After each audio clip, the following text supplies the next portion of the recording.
Welcome to Luca and Miguel. Enjoy the video. You begin by ensuring power and wiring are correct.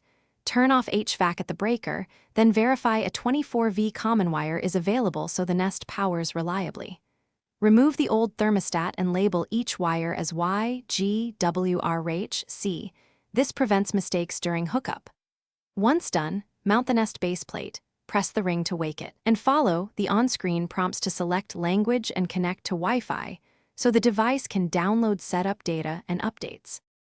You now attach each labeled wire into the corresponding Nest connector. Push the tab, insert the wire fully, then release so it clicks. Proper seating prevents intermittent faults. Next, choose your HVAC system type in the setup menu: heat pump, conventional heat, or forced air, because Nest tailors control logic differently for each, affecting cycle algorithms and safety features. After wiring, calibrate the temperature sensor by comparing with a thermometer, then opt into auto schedule or create initial heating and cooling set points. You finish by restoring power at the breaker and running the built-in system tests.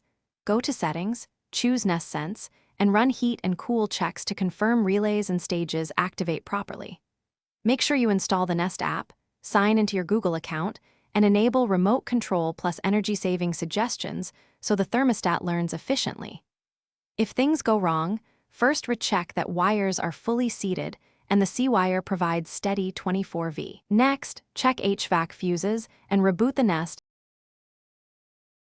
Thanks for watching and please subscribe. It's the best investment you'll ever make.